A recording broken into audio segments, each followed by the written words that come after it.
When Uncle Richard told me I was completely cut from Grandma's will because of my poor life choices, I felt my world crumble. Standing in that sterile law office 3 days later, watching him smirk as the executor opened the sealed documents, I never expected to hear my name called as the primary beneficiary of a $47 million estate. But that moment of triumph was just the beginning of a battle that would expose decades of family manipulation and teach me that sometimes the people who underestimate you the most are the ones who reveal your greatest strength. Before we jump back in, tell us where you're tuning in from, and if this story touches you, make sure you're subscribed, because tomorrow I've saved something extra special for you. The call came on a Tuesday morning at 6:30, jarring me awake in my cramped studio apartment above the bookstore where I worked. The phone's shrill ring cut through the pre-dawn silence like a blade, and somehow I knew before I answered that this call would change everything. My grandmother, Eleanor Whitmore, the woman who had raised me after my parents died in a car accident when I was 12, had passed away in her sleep at Willowbrook Manor. My name is Sarah Whitmore, and at 28, I was struggling to build a life that would have made my grandmother proud. Working as an assistant manager at Harrison Literary Corner for barely above minimum wage, I shared a tiny apartment with my rescue cat, Shakespeare, and lived paycheck to paycheck while pursuing my master's degree in social work through night classes. The weight of student loans and daily survival left little room for the dreams I once harbored of making a meaningful difference in the world. Eleanor Whitmore had been my anchor through every storm. After my parents' tragic accident, she had taken me in without hesitation, transforming her quiet retirement into an active guardianship filled with homework help, piano lessons, and endless encouragement. Her Victorian mansion on Maple Hill had been my sanctuary, its library walls lined with first editions and family photographs that told the story of 3 generations of Whitmore resilience and achievement. But our relationship had become strained over the past 5 years, ever since I had chosen social work over the business degree that the family expected. The Whitmore legacy was built on real estate development and investment banking, creating a dynasty that had shaped the skyline of our mid-sized city for over 60 years. My decision to pursue a career helping families in crisis rather than managing family wealth had been viewed as a rejection of everything the Whitmore name represented. The tension had intensified when I refused to join Whitmore Holdings, the Miami family company that my Uncle Richard managed with an iron fist and an eye toward expanding the empire that my great-grandfather had established. Richard Whitmore was my father's older brother, a man whose sharp suits and sharper tongue had intimidated me since childhood. His disapproval of my career choice had been expressed through years of cutting remarks about wasted potential and misguided idealism. Grandmother Eleanor had initially supported my educational pursuits, but I could see the disappointment in her eyes during our increasingly rare visits. The woman who had once praised my compassion and intelligence began questioning whether I was making decisions that honored the family legacy or simply rebelling against expectations I found burdensome. Our last conversation, 3 months before her death, had ended with harsh words about responsibility and family loyalty that still echoed in my mind. The funeral arrangements consumed the next 3 days, providing distraction from the grief that threatened to overwhelm my carefully maintained composure. Eleanor Whitmore had been a pillar of the community, her charitable work and business acumen earning respect from everyone who knew her.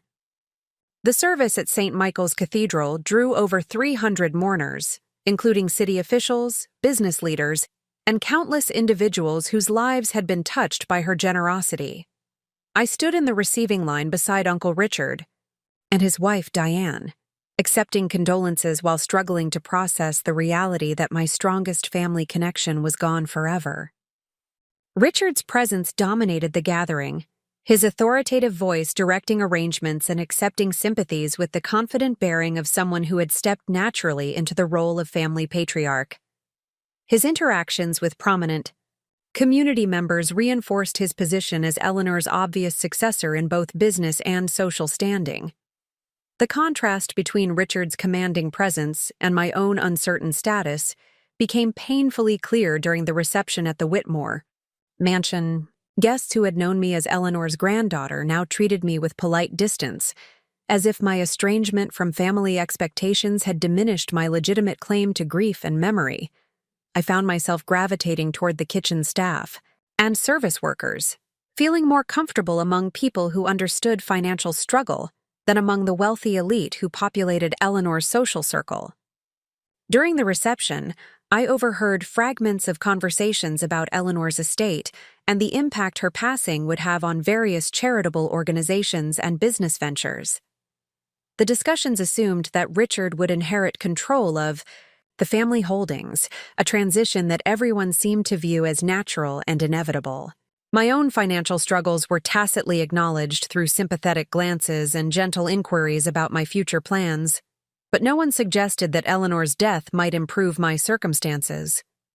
The emotional weight of the funeral combined with the stress of my precarious financial situation to create a perfect storm of anxiety and uncertainty. My student loan payments were already stretching my budget beyond its limits, and the time I had taken off work for the funeral would result in lost wages that I could not afford. The cost of appropriate funeral attire had required borrowing money from my roommate, adding another layer of stress to an already overwhelming situation. As guests began departing and the reality of Eleanor's absence settled over the mansion, I found myself alone in her library, surrounded by the books that had shaped my childhood and inspired my love of learning. The familiar smell of leather bindings and aged paper provided comfort, but it also emphasized the magnitude of what I had lost. This room had been where Eleanor helped me with homework, where we discussed literature and philosophy, and where she had first encouraged my interest in helping others. The irony of my situation was not lost on me.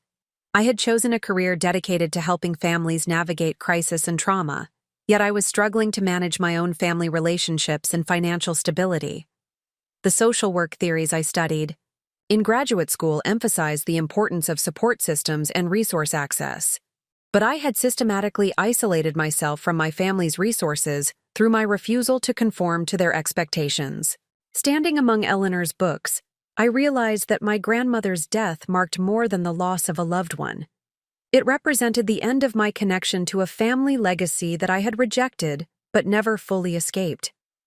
The Whitmore name carried weight and privilege that I had taken for granted while pursuing my independent path. Now, facing an uncertain future without Eleanor's emotional support or the family's financial backing, I understood that my principled stand had come with costs that I was only beginning to comprehend. The next morning brought a call from Marcus Webb, the family attorney who had managed Eleanor's legal affairs for over 20 years. His gravelly voice carried the formal tone of someone delivering important information with practiced efficiency. He requested my presence at his downtown office for the reading of Eleanor's will, scheduled for Friday afternoon at 2 o'clock. The formal nature of his request surprised me, given my estranged relationship with the family, but he emphasized that my attendance was specifically required by the terms of the will. I spent the intervening days in a haze of grief and apprehension, struggling to focus on work while processing the implications of being included in Eleanor's final legal arrangements. My supervisor at the bookstore had been understanding about my need for additional time off, but I could sense the strain that my absence placed on our small staff. The financial pressure of lost wages competed with emotional exhaustion to create a state of barely controlled chaos that characterized my daily existence. Thursday evening brought an unexpected visit from Uncle Richard, who appeared at my apartment door with the stern expression that I remembered from childhood confrontations. His expensive suit looked out of place in the shabby hallway of my building, and his obvious discomfort with the surroundings reinforced the gulf between our respective circumstances. He had come, he explained, to prepare me for disappointment regarding Eleanor's will. "I want you to understand what to expect tomorrow," he began, settling uncomfortably onto my second-hand couch while surveying my modest living space with barely concealed disdain. "Your grandmother was disappointed by your choices, Sarah. Your rejection of family values and your insistence on pursuing this social work degree, despite repeated warnings about its impracticality. She felt that supporting your decisions would be enabling irresponsible behavior. His words landed like physical blows, confirming fears that had haunted me since Eleanor's death. The gardener who had maintained her elaborate rose gardens for 15 years received sufficient funds to purchase his own landscaping business, while her financial advisor was granted a vintage Steinway piano that acknowledged his appreciation for classical music and his decades of faithful service in managing her investments. As Webb progressed through these personal provisions, I began to understand the careful thought and genuine affection that had guided Eleanor's estate planning. Each bequest told a story about relationships and shared experiences, revealing a woman who had paid attention to the people around her and wanted her final acts to honor those connections meaningfully. The systematic generosity demonstrated both financial resources and emotional intelligence that had characterized Eleanor's approach to all her important relationships. Richard's confidence remained unshaken throughout these preliminary bequests, his expression suggesting someone who viewed these provisions as appropriate preliminary matters before the main business of family inheritance was addressed. His occasional nods of approval indicated familiarity with many of these decisions, reinforcing his apparent role as Eleanor's primary confidant during her estate planning process. The business provisions came next, addressing the complex arrangements necessary to ensure the continued operation of Whitmore Holdings and its various subsidiary enterprises. Eleanor had built a diversified portfolio of real estate developments, investment partnerships, and commercial properties that required sophisticated management and strategic oversight to maintain their profitability and growth potential. Webb explained that Eleanor had established a comprehensive trust structure designed to preserve the family business while providing professional management that could adapt to changing market conditions and economic uncertainties. The trust would be overseen by a board of trustees that included Marcus Webb himself, Eleanor's longtime financial advisor Robert Chen, and the president of First National Bank, Elizabeth Crawford, who had managed the family's banking relationships for over 20 years. This professional oversight structure surprised me, as I had expected Eleanor to grant Richard direct control over the family business operations. Instead, the trust arrangement seemed designed to provide institutional stability and expertise, while limiting individual family members' ability to make decisions that might compromise the long-term viability of the enterprises that Eleanor had spent decades building and refining. Richard's expression began to show the first signs of uncertainty as Webb detailed the trust provisions and management structure. While he would clearly play an important role in the business operations, the institutional oversight and professional management requirements suggested constraints on his authority that he had not anticipated. The careful balance between family involvement and professional expertise reflected Eleanor's sophisticated understanding of succession planning and organizational governance. The trust structure also included provisions for regular distributions to beneficiaries, ensuring that family members would receive financial support while maintaining the capital base necessary for continued business growth and stability. These distributions would be calculated based on business performance and economic conditions, providing income that reflected the success of the underlying enterprises while protecting against excessive withdrawals that might compromise future profitability. As Webb explained these complex financial arrangements, I found myself impressed by the sophistication and foresight that Eleanor had brought to her estate planning. The woman who had raised me with love and encouragement had also been a shrewd businesswoman who understood the importance of balancing family interests with professional management and long-term strategic thinking. The trust structure revealed capabilities and insights that extended far beyond the nurturing grandmother I remembered from my childhood.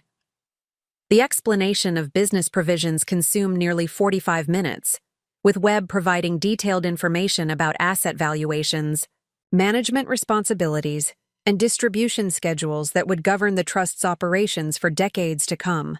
The complexity of these arrangements emphasized the substantial value of Eleanor's accumulated wealth and the careful planning necessary to preserve and enhance that legacy for future generations.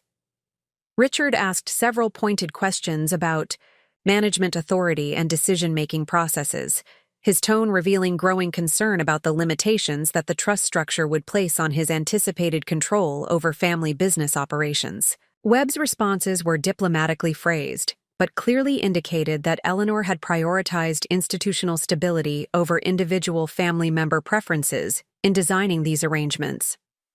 After completing the business provisions, Webb announced a brief recess to allow everyone to process the complex information and prepare for the final section addressing personal inheritances and residuary estate distribution.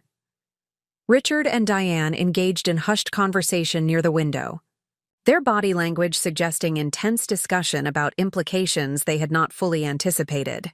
I remained seated, struggling to understand the sophisticated financial arrangements, while wondering how these complex provisions would affect my own modest expectations. During the recess, I found myself reflecting on the woman whose final wishes were being revealed through these formal legal proceedings. The Eleanor Whitmore emerging from Webb's reading was more complex and sophisticated than the loving grandmother who had helped me with homework and encouraged my reading habits. This was a strategic thinker who had built substantial wealth while maintaining extensive community commitments and relationships that spanned decades of careful cultivation and mutual support. The contrast between my memory of Eleanor as a nurturing family figure and the evidence of her business acumen and strategic planning created a cognitive dissonance that challenged my understanding of our relationship and my place within the family structure.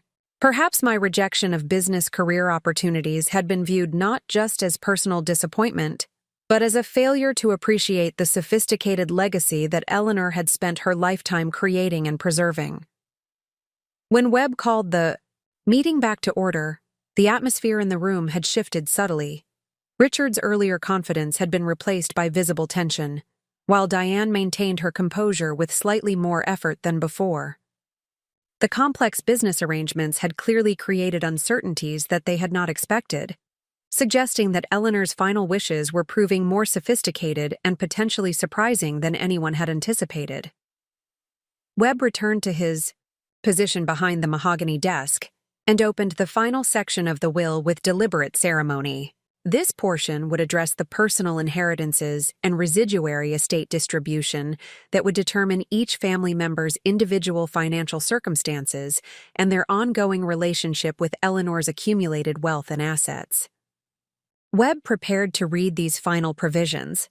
I found myself holding my breath despite Richard's confident predictions about my minimal inheritance. Something in the complexity of the earlier provisions and the careful institutional structures that Eleanor had established suggested a level of strategic thinking that might extend to family relationships in ways that superficial appearances had not revealed. The next few minutes would determine not just my financial future, but my understanding of how Eleanor had viewed my choices and my place within the family legacy. The social work career that had been characterized as rejection of family values might be revealed as something else entirely when viewed through the lens of Eleanor's final decisions and long-term planning. Webb's voice carried the same measured cadence as he prepared to read the personal bequests, but somehow the atmosphere in the room felt charged with possibilities that exceeded everyone's expectations. Eleanor Whitmore had been a woman of surprises throughout her life, and her final surprise was about to reshape everything we thought we understood about family, loyalty, and the true meaning of inheritance. As the rain continued pattering against the office windows and the afternoon light began to fade, Marcus Webb cleared his throat and began reading the provisions that would change my life forever. The transformation that was about to unfold would challenge every assumption about worthiness, family expectations, and the complex relationship between love and material support that had shaped my understanding of my place in the Whitmore legacy. The woman who had raised me with encouragement and affection was about to reveal, through her final legal testament, a level of understanding and appreciation for my choices that would validate everything I had struggled to achieve while opening possibilities that I had never dared to imagine. The breaking point that had brought me to this moment of anticipated disappointment was about to become the foundation for a future that honored both Eleanor's legacy and my own values, in ways that transcended the simple equation of family expectations and financial inheritance. Marcus Webb's fingers traced the edge of the final document section with practiced precision as he prepared to reveal the personal inheritance provisions that would determine each family member's individual relationship with Eleanor Whitmore's accumulated wealth. Richard continued with the methodical precision of someone delivering a prepared speech, explaining that Eleanor had been concerned about my financial management skills and my apparent lack of appreciation for the family legacy. The charitable work that I had chosen over business success had been viewed as a luxury that someone in my position could not afford. She made some provisions for your immediate needs, Richard conceded, his tone suggesting reluctant generosity. Enough to cover your student loans and perhaps a modest down payment on a more suitable apartment. But the bulk of the estate will go toward maintaining the family business and supporting organizations that share her values. You should prepare yourself for the reality that your choices have consequences. Preparing and narrating this story took us a lot of time, so if you are enjoying it, subscribe to our channel. It means a lot to us. Now back to the story. The conversation continued for another hour, with Richard alternating between expressions of sympathy for my loss and pointed observations about the opportunities I had squandered through my stubborn refusal to embrace family expectations. His certainty about the will's contents suggested that he had been privy to Eleanor's estate planning in ways that I had not been. The implication was clear. My grandmother had confided her intentions to Richard while keeping me in the dark about my reduced circumstances. After Richard left, I sat alone in my apartment, grappling with the emotional impact of his revelations. The woman who had raised me with love and encouragement had apparently concluded that I was unworthy of her trust and support. The career path that I had chosen out of genuine desire to help others had been interpreted as rejection of family values and responsible behavior. My principled stand against materialism and privilege had been viewed as ingratitude and foolishness. The next morning dawned gray and drizzly, matching my emotional state as I prepared for what would likely be the formal confirmation of my disinheritance. I dressed carefully in my only professional suit, a purchase from my college graduation that had seen limited use during my years of struggling employment. The reflection in my bathroom mirror showed a young woman who looked older than her years, marked by stress and uncertainty that had become constant companions. The law offices of Webb, Morrison & Associates occupied the top 3 floors of the Merchants Bank building, a testament to the firm's prominence in handling the legal affairs of the city's elite families. The marble lobby and brass fixtures spoke of old money and established relationships, environments where decisions were made that affected entire communities. I felt like an imposter walking through these halls, acutely aware that my presence was tolerated rather than welcomed. Marcus Webb's office reflected his position as counsel to the city's most influential families, with mahogany furniture and oil paintings that conveyed gravitas and tradition. At 72, Webb carried himself with the dignity of someone who had witnessed decades of family dramas and estate disputes. His reputation for discretion and professional competence had made him the preferred advisor for situations requiring both legal expertise and diplomatic sensitivity. Richard and Diane arrived precisely at 2 o'clock, their confident bearing suggesting people who were accustomed to being in control of important situations. Diane's designer clothing and carefully maintained appearance reinforced their social status, while Richard's interaction with Webb demonstrated their comfortable familiarity with legal processes and estate management. I felt like an observer at an event where my presence was necessary, but not particularly welcome. The office's atmosphere was formal and slightly tense, with everyone present understanding that significant financial interests were about to be determined. Webb's preparation was meticulous, with documents arranged precisely and legal formalities observed with careful attention to detail. The weight of Eleanor's final decisions hung over the room like a presence, reminding everyone that These proceedings would determine how her lifetime of work and accumulation would be distributed among those she left behind. As Webb prepared to begin reading the will, I braced myself for the disappointment that Richard had prepared me to expect.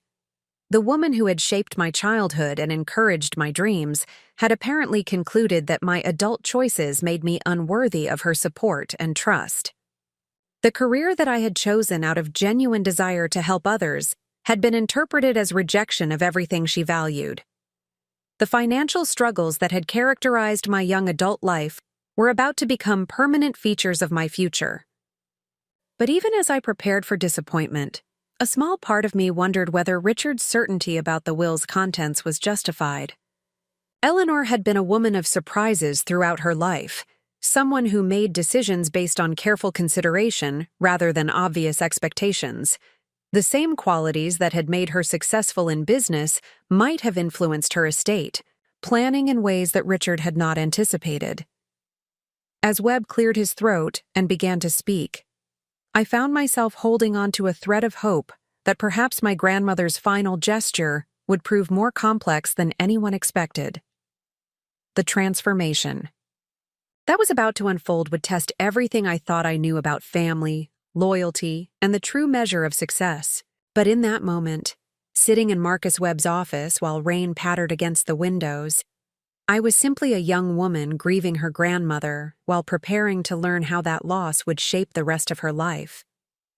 Marcus Webb adjusted his wire-rimmed glasses and opened the leather portfolio containing Eleanor Whitmore's last will and testament, with the ceremonial precision of someone who had performed this ritual countless times throughout his distinguished career. The document itself was substantial, bound in deep blue leather with Eleanor's initials embossed in gold lettering, suggesting the complexity and thoroughness that had characterized her approach to all important matters during her lifetime. The reading began with standard legal formalities, Webb's measured voice reciting the technical language that established Eleanor's mental competency at the time of the will's creation and confirmed the document's legal validity. These preliminary statements served to create an atmosphere of gravity and finality, reminding everyone present that they were witnessing the culmination of Eleanor's lifetime of careful planning and consideration. I found myself studying Richard's face as Webb proceeded through the initial sections, noting the confident composure that suggested someone who was entirely certain about the outcomes that would be revealed. His periodic glances in my direction carried a mixture of sympathy and satisfaction, as if he were already rehearsing the gentle consolation he would offer once my limited inheritance was formally announced. Diane maintained the perfectly composed expression of someone accustomed to attending such proceedings. Her attention focused on Webb with the polite interest of a spectator, rather than a beneficiary. The first substantive provisions addressed Eleanor's charitable commitments, establishing generous endowments for the organizations that had benefited from her support during her lifetime.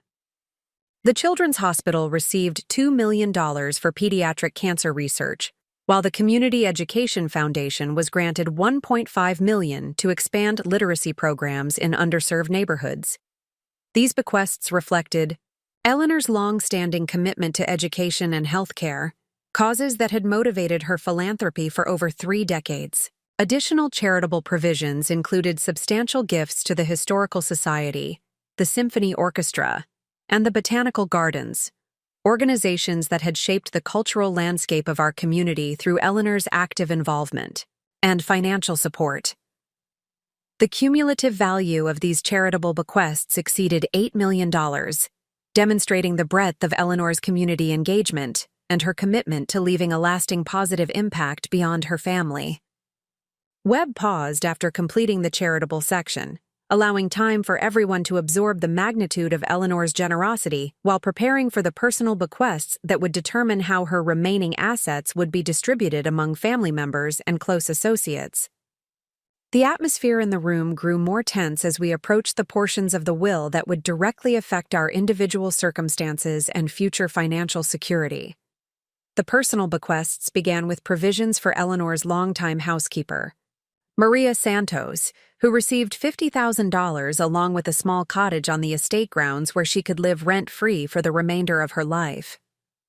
This generous provision reflected Eleanor's appreciation for Maria's 30 years of dedicated service and her characteristic attention to ensuring the welfare of those who had contributed to her daily life and comfort. Dr. Patricia Morrison, Eleanor's physician and longtime friend, received Eleanor's collection of first-edition medical texts, along with a substantial donation to the medical school scholarship fund that bore Patricia's name. These gifts acknowledged both personal friendship and professional respect, demonstrating Eleanor's appreciation for the care and expertise that had supported her health and independence throughout her later years. Several other personal friends and professional associates received meaningful bequests that reflected their relationships with Eleanor and their contributions to her life and work. The afternoon light filtering through the office windows cast long shadows across the mahogany conference table, creating an atmosphere of solemn anticipation that seemed to heighten every sound and gesture in the room. "We now come to the personal, bequests and residuary estate distribution," Webb announced, his voice carrying the weight of decades spent delivering life-changing news to families gathered in similar circumstances. The formal language could not mask the significance of what was about to unfold, as Eleanor's final assessment of her family relationships would be revealed through the specific provisions she had chosen to include in her testament. Richard shifted forward in his chair, his earlier uncertainty replaced by renewed confidence as the moment arrived for what he clearly expected would be confirmation of his primary inheritance. His expression suggested someone who had temporarily questioned his assumptions, but had ultimately concluded that conventional expectations would prevail over any temporary concerns about trust structures and institutional oversight. Diane maintained her composed demeanor while directing subtle glances toward Richard that indicated their shared anticipation of favorable outcomes. Their body language conveyed the comfortable assurance of people who had never seriously doubted their position within the family hierarchy or their rightful claim to the substantial wealth that Eleanor had accumulated through decades of strategic business development and careful financial management. Webb cleared his throat and began reading the personal bequests with the measured cadence that characterized his delivery of all significant legal documents. The first provision addressed Richard's inheritance, and his confident expression suggested complete certainty about the generous terms that would be revealed through Webb's formal recitation of Eleanor's final wishes regarding family wealth distribution. "To my nephew Richard Whitmore, who has served as Vice President of Operations for Whitmore Holdings for the past 15 years, I leave the sum of $2 million along with the lake house property in Traverse County, in recognition of his dedicated service to the family business and his commitment to preserving the operational excellence that has characterized our enterprises throughout their development." The provision was substantial by any reasonable standard, representing financial security and valuable real estate that would significantly enhance Richard's personal wealth and lifestyle. However, the specific language and limited scope of the bequest suggested something less than the comprehensive inheritance that Richard had clearly anticipated receiving as Eleanor's presumed primary heir and business successor. Richard's expression shifted subtly as he processed the implications of this bequest. While $2 million represented considerable wealth, it constituted a small fraction of Eleanor's total estate, and the formal language suggested a more limited role in the family legacy than he had expected to receive. The lake house was a valuable property, but it did not include the primary family mansion or the extensive grounds that had served as the family seat for 3 generations. Webb continued with provisions for several other family members and close associates, including Eleanor's sister Margaret, who received $1 million and Eleanor's collection of antique jewelry, and her longtime friend, Catherine Morris, who was granted sufficient funds to establish the literary scholarship program that they had discussed developing together at the local university. Each bequest reflected careful consideration of individual relationships and shared interests, demonstrating Eleanor's attention to the specific connections that had enriched her life and her desire to support activities and causes that aligned with the values and commitments that had motivated her community involvement throughout her later years. As Webb progressed through these provisions, I began to notice a pattern that suggested Eleanor had approached her estate planning with the same systematic thoroughness that had characterized her business development and strategic planning. Each bequest seemed designed to honor specific relationships while supporting activities that would continue generating positive impact long after her death. The cumulative value of these individual bequests was substantial, but it still represented only a portion of Eleanor's total estate. The major question remaining was how the residuary estate would be distributed among the primary beneficiaries, and this determination would reveal Eleanor's ultimate assessment of family relationships and her vision for how her legacy should be preserved and continued. Richard's growing unease became more apparent as the individual bequests were completed without any indication of the comprehensive inheritance he had expected to receive. His conversations with Eleanor during her final months had clearly led him to believe that he would inherit primary control over the family business and the majority of her personal wealth, but the provisions revealed thus far suggested more limited recognition of his contributions and expectations. Webb paused momentarily before beginning the final section, allowing time for everyone to absorb the implications of what had been revealed while preparing for the ultimate disclosure that would determine how Eleanor's remaining assets would be distributed among her closest family members. We now come to the residuary estate provision, which addresses the distribution of all remaining assets not specifically designated in the previous bequests, Webb announced, his tone indicating the particular significance of this final determination. The residuary estate represented the bulk of Eleanor's accumulated wealth, including the family mansion, the controlling interest in Whitmore Holdings, and the investment portfolio that had grown substantially under her careful management. Richard straightened in his chair, his expression reflecting renewed confidence that this provision would confirm his primary inheritance despite the unexpected complexity of the earlier trust arrangements and the more limited scope of his specific bequest than he had anticipated. Webb opened the final document section and began reading Eleanor's words with the same measured precision that had characterized his delivery throughout the afternoon.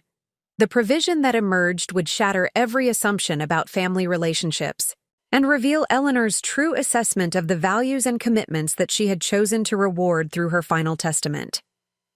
I have observed with great pride the development of my granddaughter, Sarah Elizabeth Whitmore, who has chosen to dedicate her life to serving families and individuals facing crisis and trauma through her pursuit of advanced education in social work and her commitment to community service that reflects the highest values of compassion and social responsibility.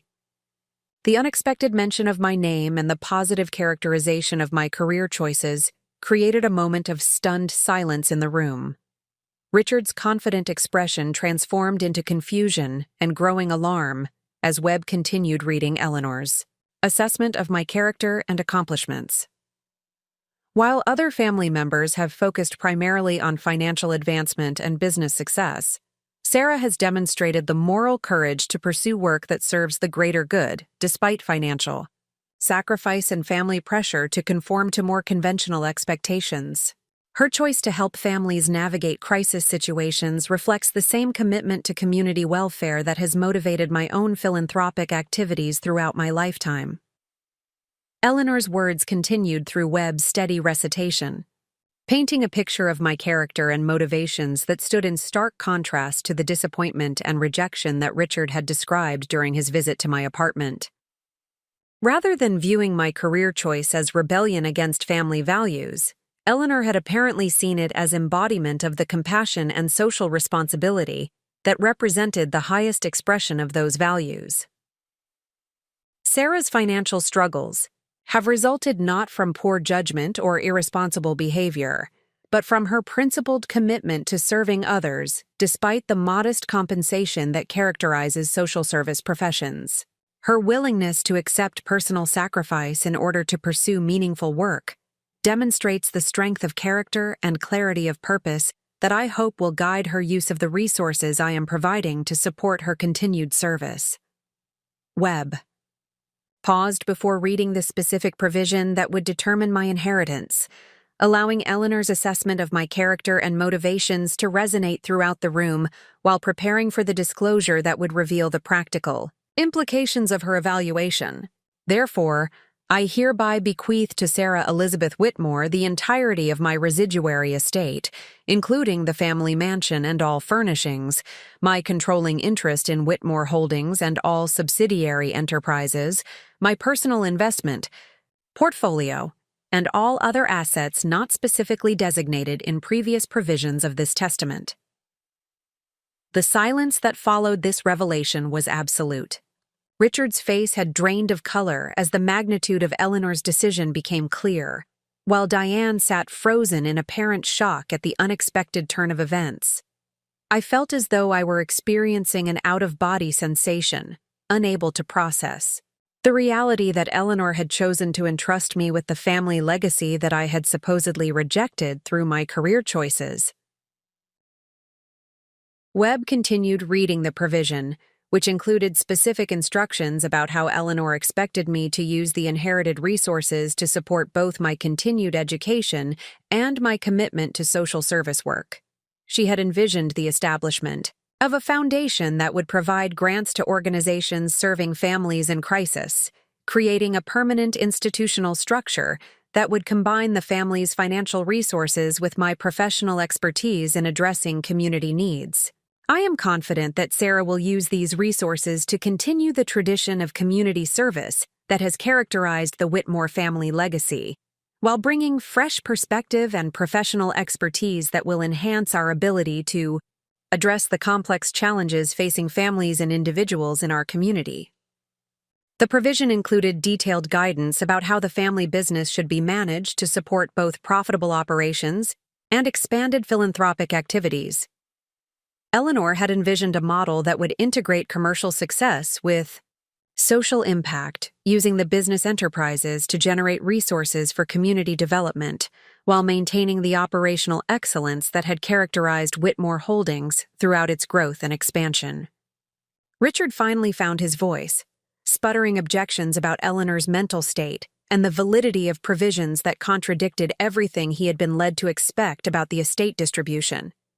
His protests carried the desperate tone of someone whose fundamental assumptions about reality had been shattered by events he could not have anticipated or prepared for. Webb responded to Richard's objections with professional calm, explaining that Eleanor had been thoroughly evaluated by medical and legal professionals during the estate planning process, and that all provisions had been carefully reviewed and validated according to applicable legal standards.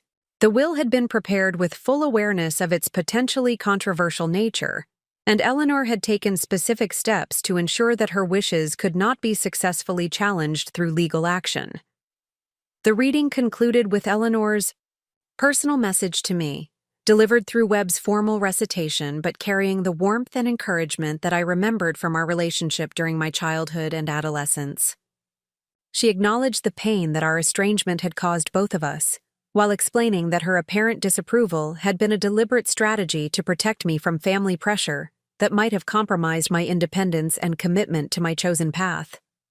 I have watched Sarah develop into a young woman of exceptional character and commitment, and I believe that providing her with financial resources will enable her to achieve the positive impact that her education and values have prepared her to create. I trust her judgment completely and believe that she will honor the family legacy while bringing new dimensions of service and compassion to our community involvement. Eleanor's final words expressed confidence that I would find ways to integrate business success with social responsibility, creating a model that would demonstrate how accumulated wealth could be used to address systemic challenges while preserving the financial foundation necessary for continued impact and sustainability. As Webb completed the reading and began explaining the practical steps necessary to implement the estate provisions, I struggled to comprehend the magnitude of what had just occurred. The grandmother who had raised me with love and encouragement had revealed through her final testament that she had never lost faith in my character or my commitment to serving others, despite the apparent disappointment that had characterized our recent relationship. The financial resources that I had inherited would eliminate every constraint that had limited my ability to pursue social work with complete dedication while providing opportunities to create systematic change that individual effort alone could never achieve. Eleanor had not only validated my career choice, but had provided the means to pursue it at a scale and level of impact that I had never imagined possible. Richard's angry protests and threats of legal action created a backdrop of conflict that reminded me of the challenges that would accompany this unexpected inheritance. The family dynamics that had pressured me to conform to conventional expectations would not disappear simply because Eleanor had chosen to support my independence through her estate planning. But sitting in Marcus Webb's office while rain continued, pattering against the windows, I felt a profound sense of validation and possibility that transcended any concerns about family conflict or legal challenges. Eleanor Whitmore had entrusted me with resources that could transform not only my own circumstances, but the lives of countless families facing the kinds of crises and challenges that had motivated my career choice. The breaking point that had brought me to this moment had revealed hidden opportunities that exceeded anything I could have anticipated. The grandmother whose apparent rejection had caused me such pain had actually been preparing the greatest gift possible, the combination of financial resources and personal freedom necessary to pursue my values without compromise or limitation. The transformation that was beginning to unfold would test my ability to manage wealth responsibly while maintaining the authentic commitment to service that had originally motivated my career choice. But Eleanor's final message had made clear her confidence in my judgment and her belief that I would find ways to honor the family legacy while creating new models of community engagement and social responsibility. As the formal proceedings concluded and the magnitude of my inheritance began to settle into reality, I understood that Eleanor Whitmore had provided not just financial security, but the foundation for a lifetime of meaningful work that would honor both her memory and my own deepest values. The hidden opportunities revealed through her final testament would enable possibilities that I was only beginning to comprehend.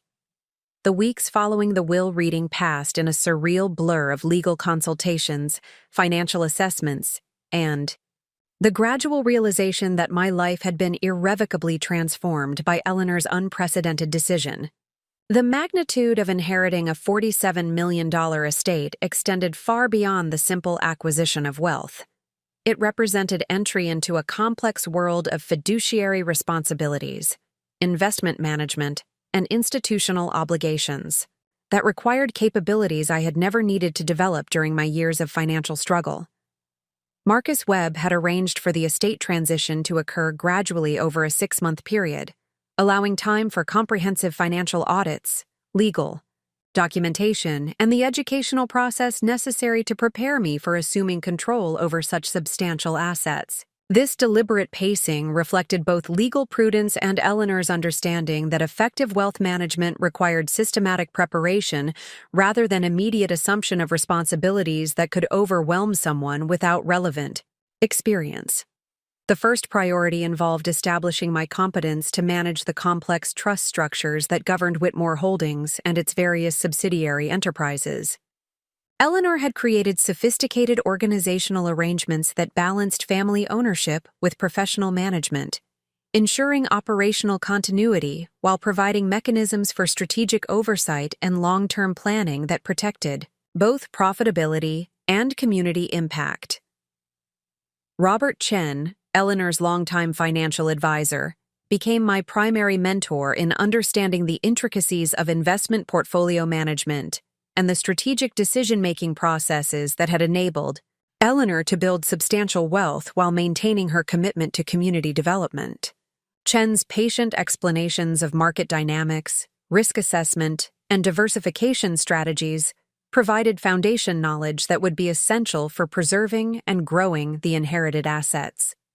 The educational process began with comprehensive reviews of all business operations, financial statements, and strategic planning documents that defined Whitmore Holdings' current position and future objectives. These materials revealed the sophisticated analytical frameworks that Eleanor had used to evaluate opportunities, assess performance, and make decisions that balanced immediate profitability with long-term sustainability and growth potential.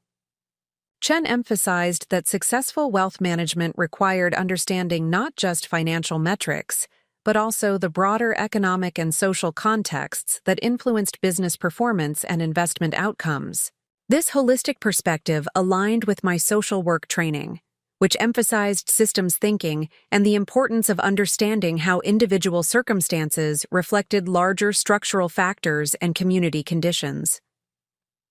The complexity of the inherited portfolio required intensive study of real estate development, investment banking, and commercial property management. Eleanor had diversified her holdings across multiple sectors and geographic regions, creating resilience against market fluctuations, while positioning the enterprises to benefit from various economic trends and demographic changes that were reshaping the regional economy.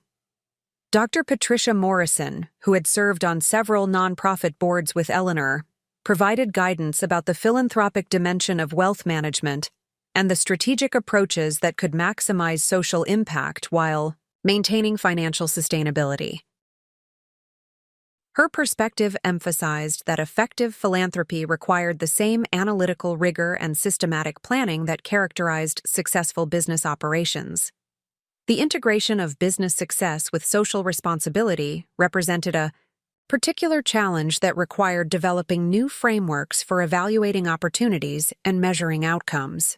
Traditional business metrics focused primarily on financial returns, while social work evaluation emphasized qualitative improvements in individual and family well-being that were often difficult to quantify or compare across different intervention approaches. Eleanor's vision for combining commercial enterprises with community development required creating hybrid evaluation systems that could assess both financial performance and social impact.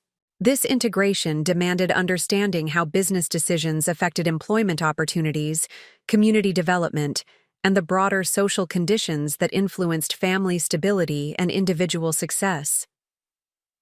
The learning process involved extensive consultation with professionals who had experience managing family foundations, impact investing, and social enterprise development. These conversations revealed the complexity of aligning financial objectives with social mission while maintaining accountability to both shareholders and community stakeholders who had different priorities and expectations.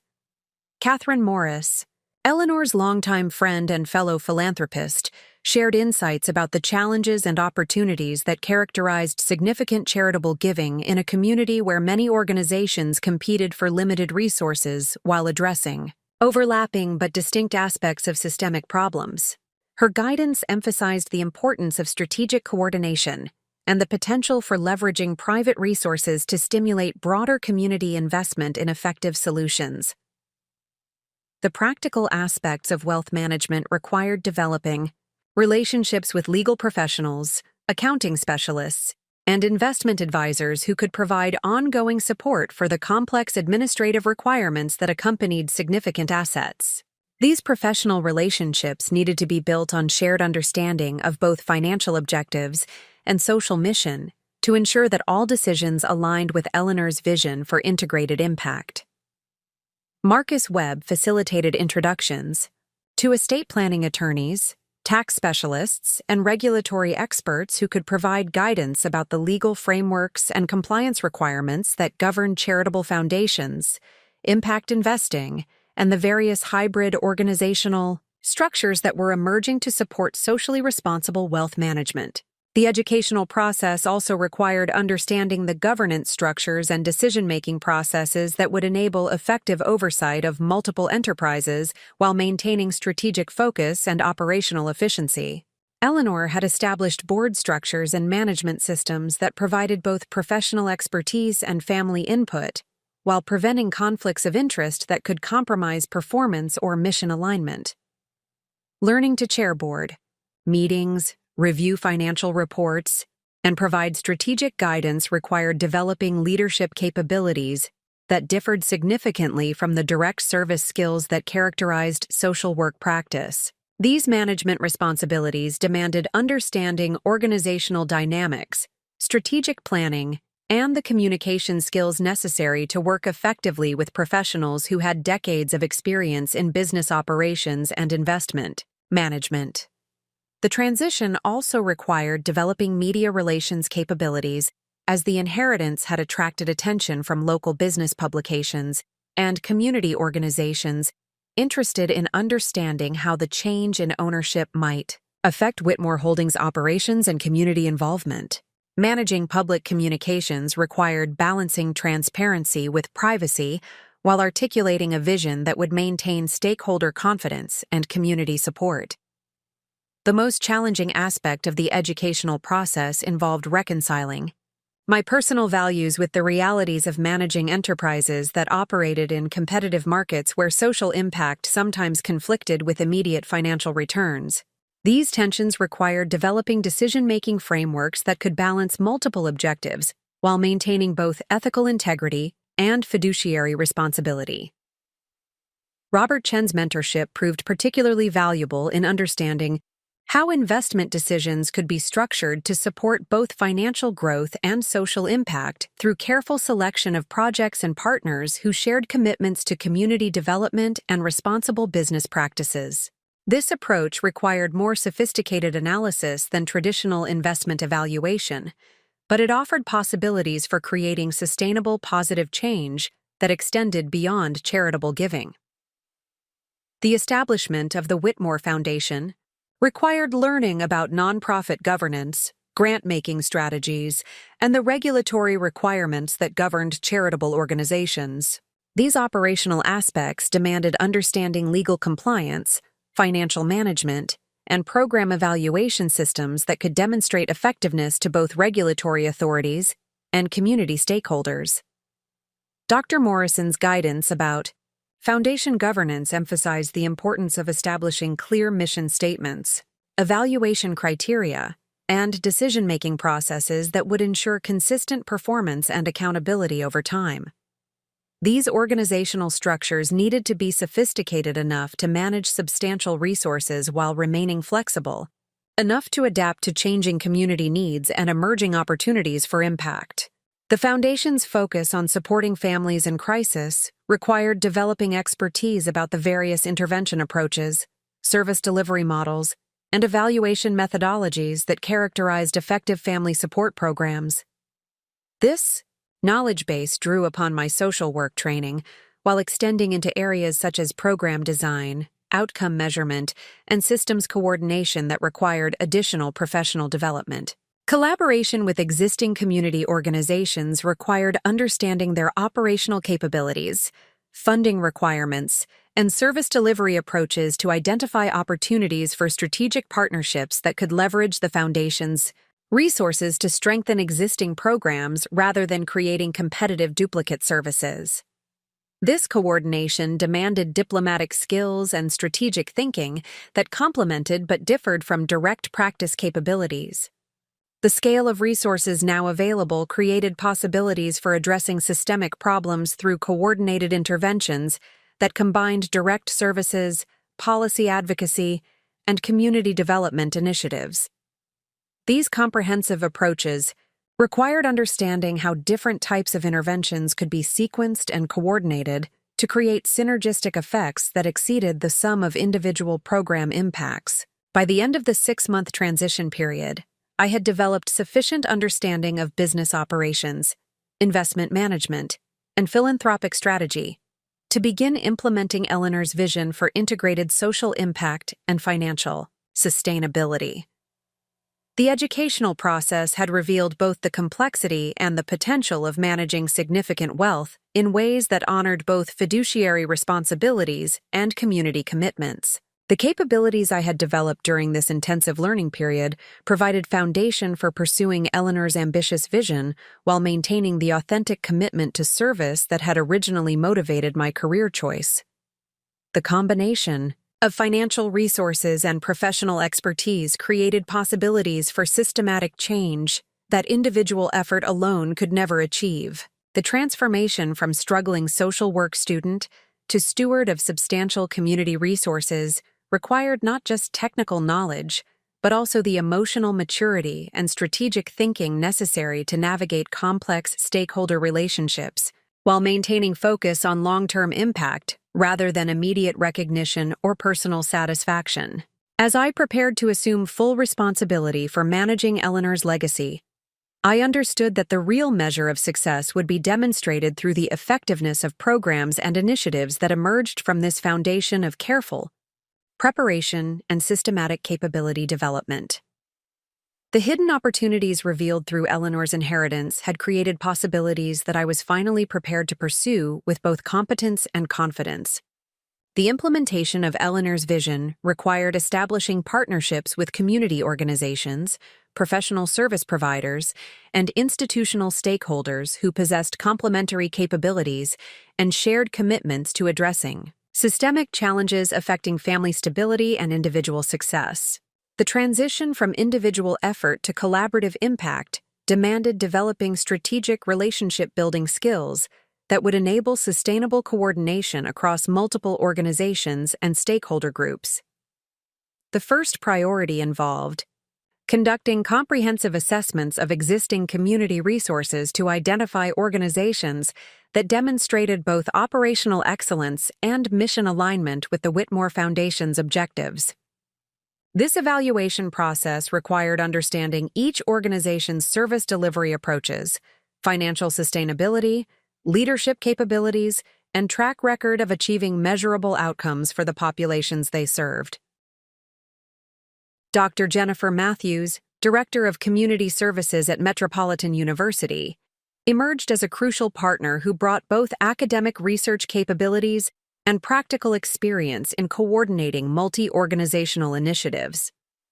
Her background in social policy analysis and program evaluation provided the analytical framework necessary for designing interventions that could demonstrate effectiveness while contributing to broader understanding of best practices in family support services.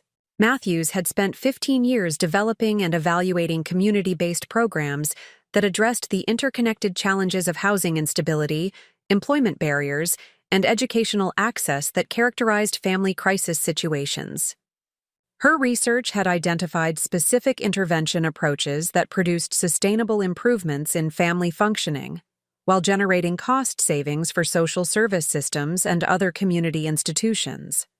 The partnership with Matthews began through collaborative development of a comprehensive needs assessment that would identify the most significant gaps in current service delivery while evaluating opportunities for strategic investments that could strengthen existing programs rather than creating duplicate services.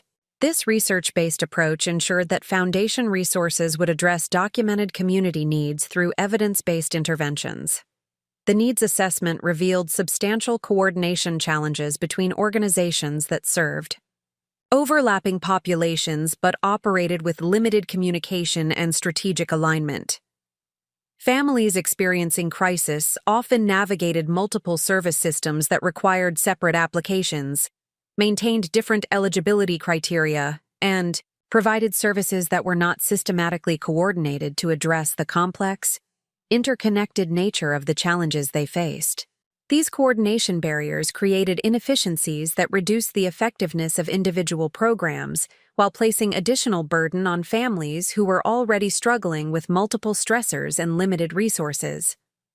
The assessment identified specific opportunities for improving service coordination through shared information systems, cross-training initiatives, and collaborative case management approaches that could enhance outcomes while reducing administrative costs. Maria Rodriguez, Executive Director of the Family Stability Coalition, brought extensive experience in facilitating inter-organizational collaboration and advocacy for policy changes that addressed systemic barriers to family success. Her leadership in developing collaborative approaches to service delivery had produced measurable improvements in housing retention, employment stability, and educational achievement among families participating in coordinated intervention programs. Rodriguez's expertise in stakeholder engagement proved essential for building consensus among diverse organizations that had historically operated independently and sometimes competed for limited funding resources. Her diplomatic skills and strategic, Communication capabilities enabled productive conversations about shared objectives and collaborative approaches that honored each organization's unique contributions while enhancing collective impact. The collaboration with Rodriguez began through joint development of a strategic plan for creating an integrated service delivery network that would enable families to access multiple supports through coordinated intake processes and shared case management systems. This collaborative model required significant organizational change and investment in technology infrastructure, but it offered possibilities for substantially improving service effectiveness while reducing operational costs. The strategic planning process involved extensive consultation with frontline service providers, community leaders, and families who had experience navigating existing service systems. These stakeholder perspectives provided crucial insights about the practical barriers and opportunities that would determine the feasibility and effectiveness of proposed collaborative approaches.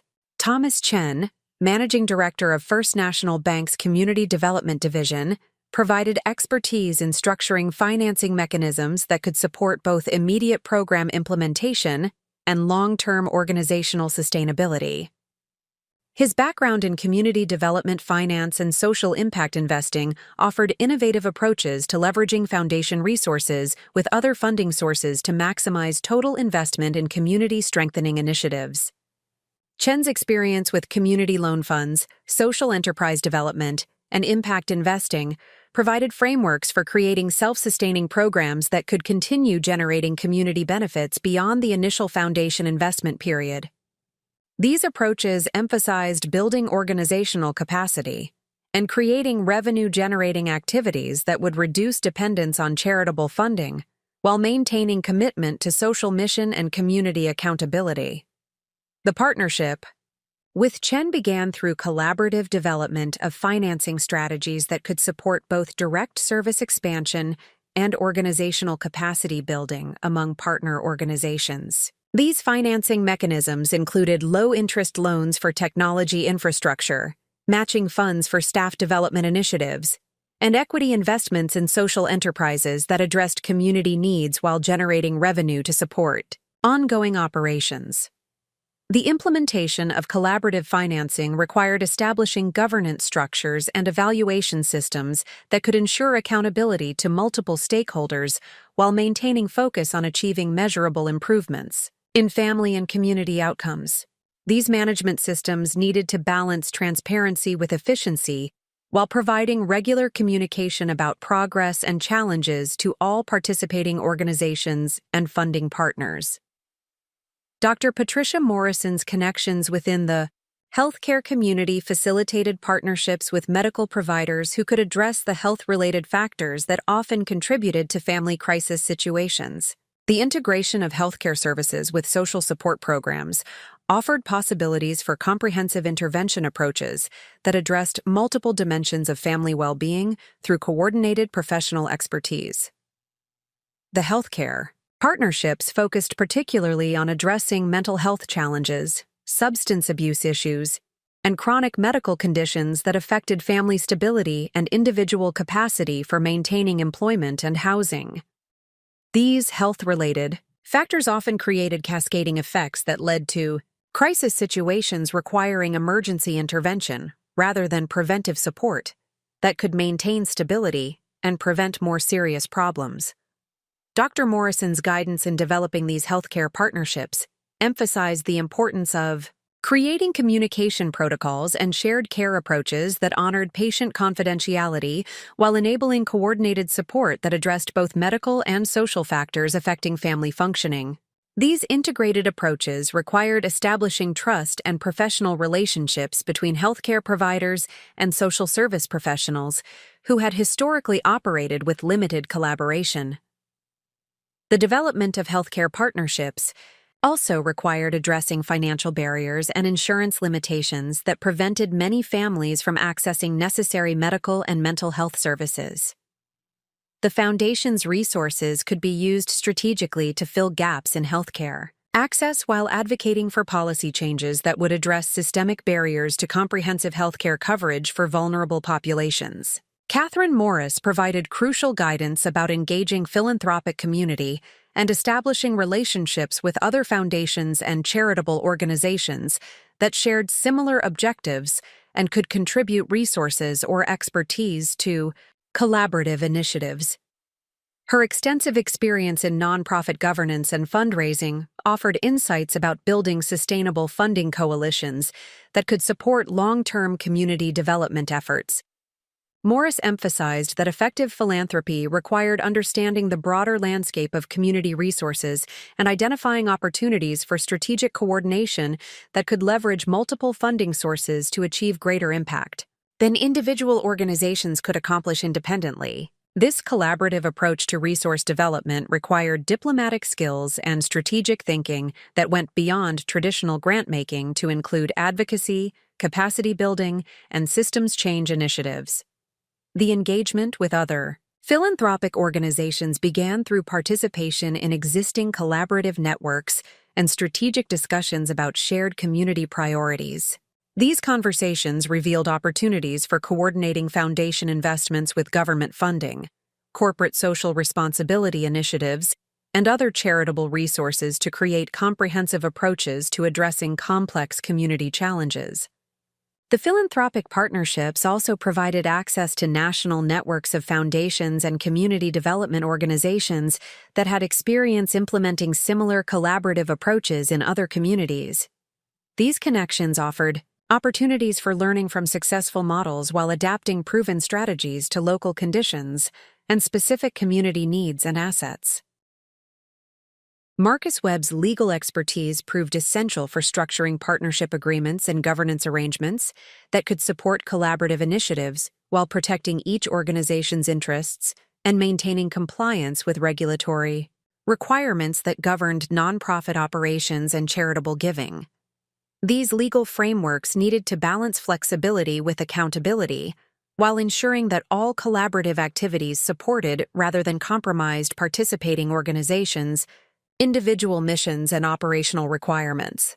The legal structuring of partnerships required addressing questions about liability, intellectual property, and decision-making authority that could affect both current collaborative activities and future organizational relationships. Webb's guidance ensured that partnership agreements provided clear frameworks for resolving disputes and managing changes in organizational leadership or strategic priorities that might affect collaborative commitments. The establishment of formal partnership agreements also required developing evaluation systems and communication protocols that would enable regular assessment of collaborative effectiveness while maintaining transparency about both successes and challenges. These accountability mechanisms were essential for maintaining stakeholder confidence and ensuring that collaborative approaches produced measurable improvements in community outcomes. Robert Chen's financial expertise complemented Webb's legal guidance by providing frameworks for managing shared resources and ensuring that collaborative investments were structured to support both immediate program objectives and long-term sustainability. These financial management systems needed to balance efficiency with transparency while maintaining compliance with regulatory requirements that governed foundation operations and charitable giving. The development of strategic alliances required continuous attention to relationship maintenance and conflict resolution as participating organizations navigated the challenges of coordinating different organizational cultures, operational procedures, and strategic priorities. These relationship management requirements demanded diplomatic skills and emotional intelligence that complemented technical expertise in program design and implementation. The alliance-building process also revealed opportunities for engaging additional stakeholders who could contribute resources or expertise that would enhance collaborative effectiveness. These expanding partnerships included government agencies, educational institutions, healthcare systems, and business organizations that shared interests in community development and family stability initiatives. By the end of the first year of foundation operations, the Strategic Alliance Network included 12 core partner organizations that provided complementary services through coordinated intake processes and shared case management systems. These partnerships had enabled the development of comprehensive intervention approaches that addressed multiple dimensions of family crisis while demonstrating measurable improvements in housing stability, employment outcomes, and educational achievement. The collaborative model had also attracted additional funding from government sources and other foundations that recognized the potential for leveraging strategic partnerships to achieve greater impact than individual organizations could accomplish independently. These expanding resources enabled consideration of more ambitious initiatives that could address systemic barriers through policy advocacy, community development, and organizational capacity building efforts. The success of initial partnership development provided foundation for pursuing more complex collaborative initiatives that would require coordination across multiple sectors and sustained commitment to long-term community change. The relationships and trust that had been established through successful smaller-scale collaborations created credibility and momentum for engaging additional stakeholders in comprehensive approaches to addressing systemic challenges affecting family stability and community well-being. The ambitious vision of creating coordinated service delivery systems and comprehensive family support programs inevitably encountered resistance from established institutional structures that had operated independently for decades. These barriers emerged from regulatory frameworks, organizational cultures, and political dynamics that favored existing approaches over innovative collaborative models. Regardless of evidence demonstrating superior outcomes through coordinated intervention strategies, the first significant institutional barrier emerged during discussions with the Department of Social Services regarding the proposed integrated intake system that would enable families to access multiple services through streamlined application processes. Department administrators expressed concerns about maintaining distinct eligibility criteria and compliance requirements that governed different funding streams, arguing that coordination could compromise their ability to demonstrate proper stewardship of federal and state resources. Deputy Director Harold Morrison represented the institutional perspective that emphasized risk management and regulatory compliance over innovation and efficiency improvements. His 30-year career in social services administration had been built on successfully navigating complex regulatory environments while avoiding the controversies that could arise from departing from established procedures and documented best practices. Morrison's resistance reflected broader institutional dynamics that rewarded consistency and compliance over innovation and outcome improvement. Department staff members had learned to prioritize documentation and procedural adherence over client outcomes because performance evaluations and funding decisions were based primarily on regulatory compliance rather than measurable improvements in family stability or individual success. The institutional culture within the Department of Social Services had evolved to minimize risk and avoid criticism rather than maximize effectiveness and innovation. This defensive orientation created systematic barriers to collaborative approaches that required flexibility, experimentation, and shared accountability across multiple organizations with different operational procedures and performance measurement systems. Addressing these institutional barriers required developing alternative approaches that could demonstrate compliance with existing regulatory requirements while achieving the coordination benefits that evidence suggested would improve both family outcomes and cost-effectiveness. This challenge demanded understanding the specific regulatory frameworks and political considerations that influenced institutional decision-making processes.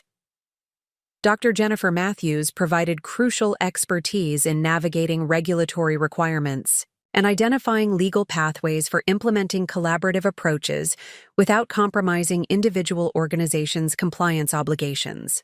Her research background included extensive analysis of policy frameworks and their impact on service delivery effectiveness, providing insights about how innovative approaches could be structured to satisfy regulatory requirements while achieving coordination benefits. Matthews had successfully implemented similar collaborative models in other jurisdictions by working closely with regulatory agencies to develop pilot programs that could demonstrate effectiveness while maintaining compliance with existing legal frameworks. These pilot approaches provided evidence that could support broader policy changes while reducing the institutional risk associated with departing from established procedures. The development of pilot programs required extensive consultation with regulatory agencies, legal experts, and organizational leaders who could provide guidance about navigating complex compliance requirements while pursuing innovative service delivery approaches. These consultations revealed specific procedural, modifications, and documentation systems that could enable coordination without compromising regulatory compliance. The pilot program design included comprehensive evaluation components that would provide evidence about both compliance maintenance and outcome improvements associated with collaborative approaches. This evaluation strategy addressed institutional concerns about accountability while generating data that could support broader implementation of coordinated service delivery models. Marcus Webb's legal expertise proved essential for structuring pilot programs that satisfied regulatory requirements, while preserving the flexibility necessary for effective collaboration among partner organizations. His analysis of relevant statutes and administrative regulations identified specific provisions that supported rather than hindered innovative approaches to service coordination and resource sharing. Webb discovered that many perceived regulatory barriers were actually based on overly conservative interpretations of legal requirements rather than explicit prohibitions against collaborative approaches. His careful analysis of statutory language and regulatory guidance revealed substantial flexibility for implementing coordinated service delivery systems that could satisfy compliance requirements while achieving improved outcomes. The legal research also identified opportunities for seeking administrative approval for demonstration projects that could test collaborative approaches while maintaining full regulatory compliance. These demonstration authorities provided frameworks for implementing innovative programs with appropriate oversight and evaluation, while building evidence for broader policy changes. The second major institutional barrier emerged from concerns within partner organizations about losing autonomy and organizational identity through collaborative arrangements that required shared decision-making and coordinated operational procedures.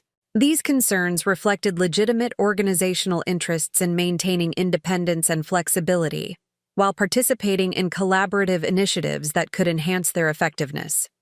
Executive Director Susan Walsh of the Community Housing Alliance exemplified these organizational concerns through her cautious approach to committing resources and decision-making authority to collaborative initiatives that might compromise her organization's ability to respond quickly to housing crisis situations requiring immediate intervention and flexible resource allocation.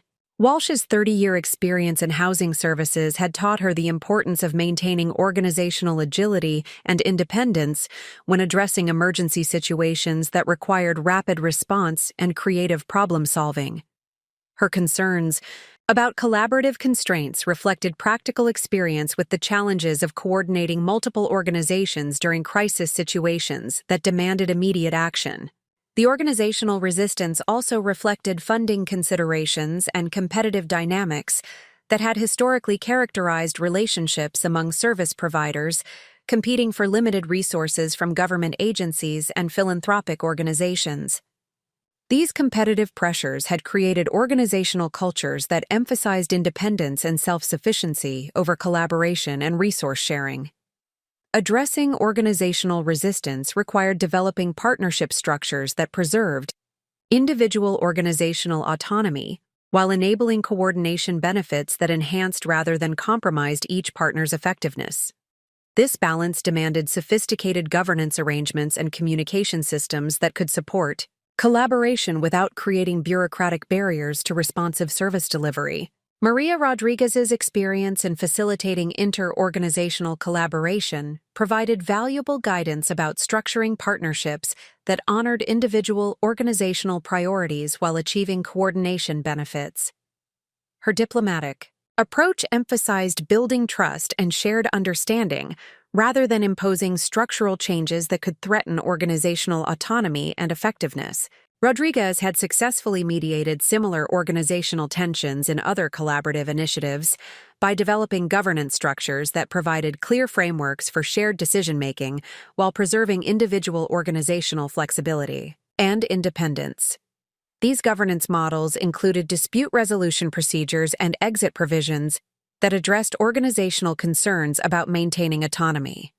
The partnership development process required extensive consultation with organizational leaders, board members, and frontline staff who would be directly affected by collaborative arrangements.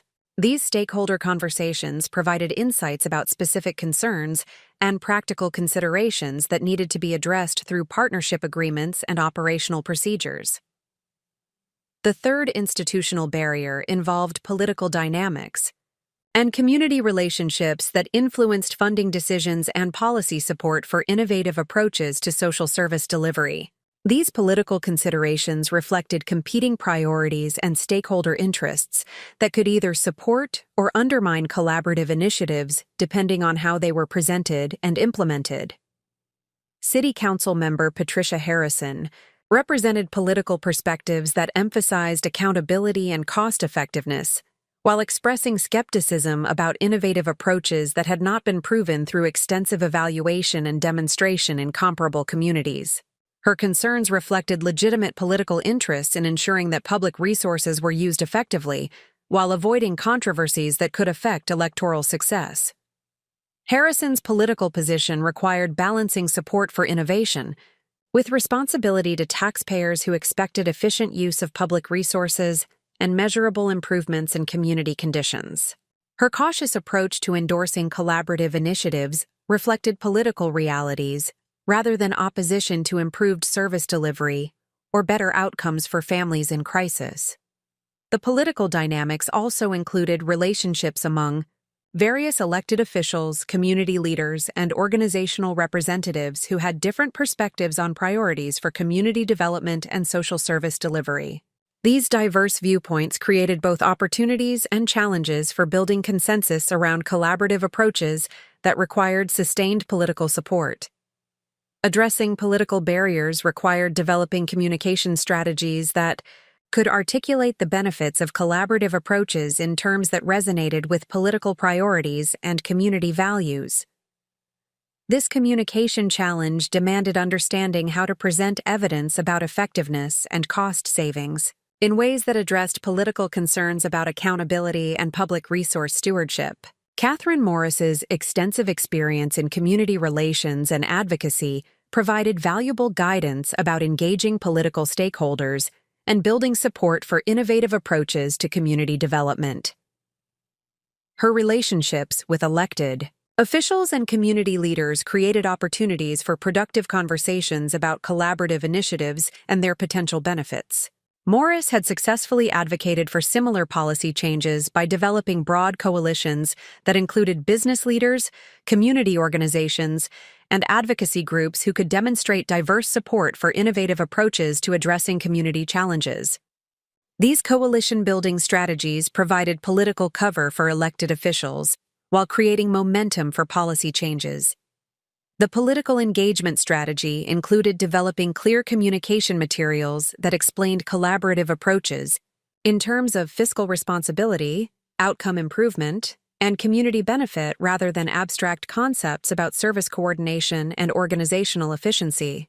This messaging approach addressed political concerns while building support for innovative programs. The fourth institutional barrier involved technical challenges related to information systems, data sharing, and communication technologies that were necessary for implementing coordinated service delivery approaches. These technical requirements demanded substantial investment in infrastructure development, while addressing privacy concerns and regulatory compliance requirements that governed client information sharing. Information Technology Director Michael Chang at the Department of Social Services represented the technical perspective that emphasized security, privacy protection, and system reliability, while expressing concerns about the complexity and cost of developing integrated information systems that could support collaborative service delivery approaches. Chang's technical expertise revealed substantial challenges associated with integrating different organizational information systems that had been developed independently using different software platforms, data standards, and security protocols. These technical barriers represented legitimate concerns about system reliability and data protection that needed to be addressed through careful planning and substantial investment. The technical challenges also included training requirements and ongoing support needs that would be necessary for staff members from multiple organizations to effectively use integrated information systems while maintaining compliance with privacy, regulations, and organizational policies regarding client information management. Addressing technical barriers required developing phased implementation plans that could achieve coordination benefits while managing the risks and costs associated with information system integration. These implementation strategies included pilot programs that could test technical approaches while building organizational capacity for managing integrated systems. Robert Chen's financial expertise provided frameworks for evaluating the costs and benefits of different technical approaches while identifying funding sources that could support infrastructure development without compromising resources available for direct service delivery. His analysis revealed that initial technology investments could generate long-term cost savings through improved efficiency and coordination. Thomas Chen's experience with community development finance provided insights about structuring technology, investments that could be shared among multiple organizations while maintaining individual organizational control over their information systems and client data. These shared investment approaches reduced individual organizational costs while enabling coordination benefits. The successful navigation of institutional barriers required sustained effort, diplomatic engagement, and strategic thinking that balanced innovation with respect for legitimate organizational and regulatory concerns.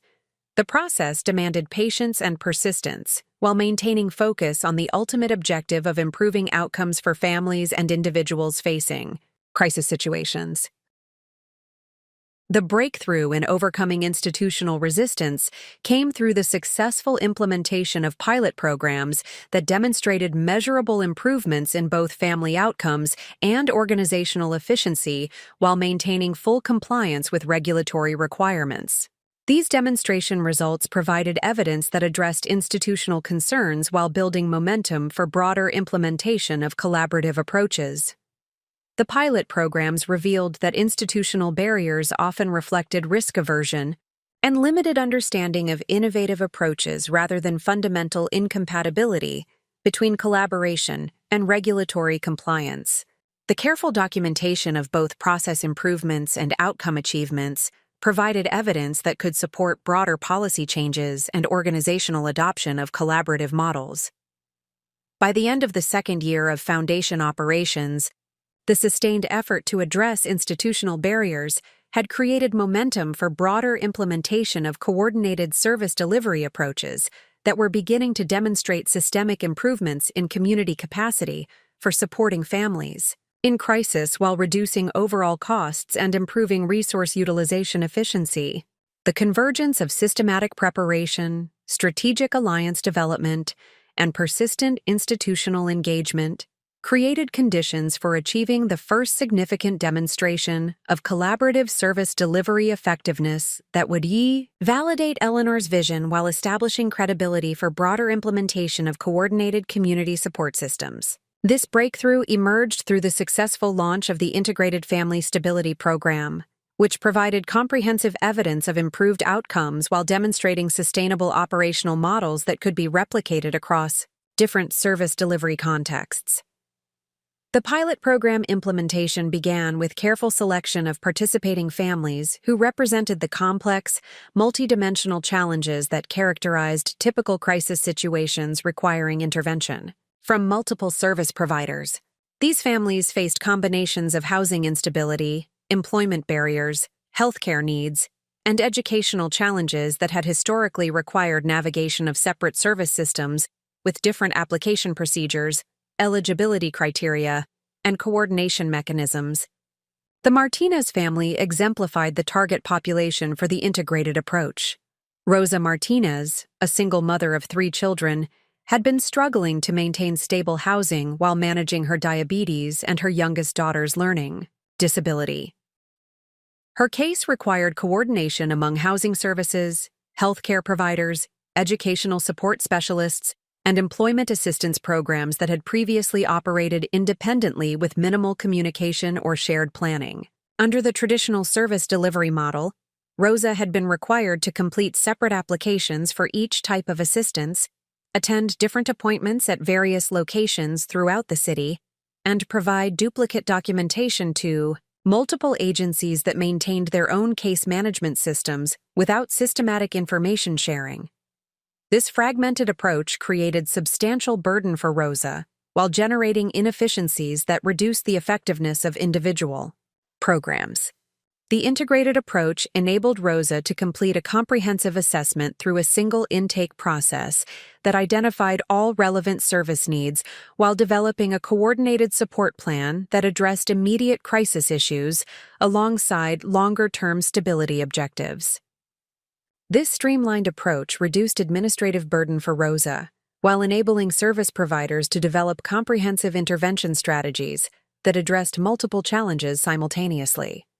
Dr. Jennifer Matthews coordinated the evaluation component of the pilot program, implementing rigorous measurement systems that could document both process improvements and outcome achievements associated with the integrated approach. Her evaluation design included comparison groups receiving traditional services, enabling systematic assessment of the additional benefits achieved through coordination while controlling for other factors that might affect family outcomes.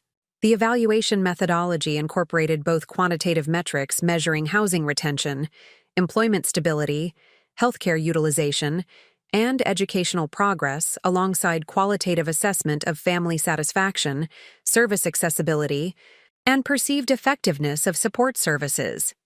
This comprehensive evaluation approach provided evidence that could address different stakeholder concerns while demonstrating the value of coordination from multiple perspectives. Matthews established baseline measurements for all participating families during the first month of program implementation, creating reference points for assessing progress while identifying specific areas where coordinated approaches produced measurable improvements compared to traditional service delivery models. These baseline assessments revealed the complexity of challenges facing participating families while documenting the fragmentation that characterized existing service systems. The initial results exceeded expectations across multiple outcome measures. Families participating in the integrated program demonstrated significantly higher rates of housing stability, with 87% maintaining stable housing arrangements, compared to 62% among families receiving traditional services. This improvement reflected both the direct benefits of coordinated housing assistance and the indirect effects of addressing employment and healthcare barriers that contributed to housing instability. Employment outcomes showed similarly impressive improvements, with 73% of program participants maintaining stable employment for at least 6 months, compared to 51% among comparison group members. The integrated approach enabled coordination between employment assistance and healthcare services that addressed medical barriers to employment while providing childcare support that enabled parents to participate in job training and employment opportunities. Healthcare utilization patterns demonstrated substantial improvements in preventive care access and chronic disease management among program participants. Emergency department visits decreased by 42%, while routine medical appointments increased by 68%, indicating that coordinated healthcare services were successfully addressing health issues before they reached crisis levels requiring expensive emergency intervention. Educational outcomes for children in participating families showed significant improvements in school attendance, academic performance, and access to specialized services for learning disabilities and other educational challenges. The coordination between family support services and educational institutions enabled comprehensive approaches to addressing barriers that affected children's educational success while providing parents with resources to support their children's academic development. The financial analysis conducted by Robert Chen revealed that the integrated approach generated substantial cost savings, despite requiring initial investment in coordination infrastructure and staff training. The reduction in emergency service utilization, combined with improved employment outcomes and housing stability, produced net savings of approximately $3,200 per family served compared to traditional service delivery approaches. These cost savings reflected both direct reductions in expensive crisis interventions and indirect benefits associated with improved family stability that reduced demand for multiple service systems over time. Chen's analysis demonstrated that the coordination investment could be recovered within 18 months, while generating ongoing savings that could support program expansion and enhancement. The program's success attracted attention from institutional stakeholders who had initially expressed skepticism about collaborative approaches. Deputy Director Harold Morrison from the Department of Social Services requested comprehensive briefings about program operations and outcomes, acknowledging that the demonstrated results warranted serious consideration for broader implementation within departmental service delivery systems. Morrison's change in perspective reflected the power of concrete evidence to overcome institutional resistance and risk aversion. The careful documentation of both process improvements and outcome achievements provided the accountability and performance measurement that regulatory agencies required while demonstrating practical benefits that addressed efficiency and effectiveness concerns. City Council member Patricia Harrison participated in site visits and family interviews that provided first-hand exposure to program operations and beneficiary perspectives. Her conversations with participating families revealed the practical impact of coordinated services while demonstrating the political value of supporting innovative approaches that produced measurable community benefits. Harrison's growing support reflected the political appeal of programs that demonstrated fiscal responsibility alongside improved outcomes for vulnerable populations. The combination of cost savings and enhanced effectiveness created compelling arguments for public investment in collaborative approaches that could address multiple policy objectives simultaneously. The breakthrough also attracted attention from other philanthropic organizations and government agencies interested in replicating successful models in their own communities. The Annie E. Casey Foundation requested detailed program documentation and evaluation results as part of their national initiative to promote integrated service delivery approaches for families experiencing multiple challenges. Federal representatives from the Department of Health and Human Services visited the program to assess its potential as a model for broader implementation through federal funding mechanisms and policy initiatives. These federal connections created opportunities for accessing additional resources while contributing to national policy development that could support similar collaborative approaches in other communities. The media coverage of program success provided platforms for articulating the broader vision of systematic change while building public support for innovative approaches to community development and family support. Local television and newspaper stories featured participating families who shared their experiences with coordinated services while highlighting the contrast with previous fragmented assistance approaches. The positive media attention helped build community understanding and support for collaborative approaches while demonstrating the Foundation's commitment to transparency and accountability. The media coverage also attracted interest from potential partners and supporters who could contribute additional resources or expertise to program expansion and replication efforts. Maria Rodriguez facilitated the development of a community of practice network that connected service providers from multiple organizations who were participating in the integrated approach. This professional learning community provided ongoing forums for sharing experiences, addressing implementation challenges, and developing enhanced coordination strategies based on practical experience and emerging best practices.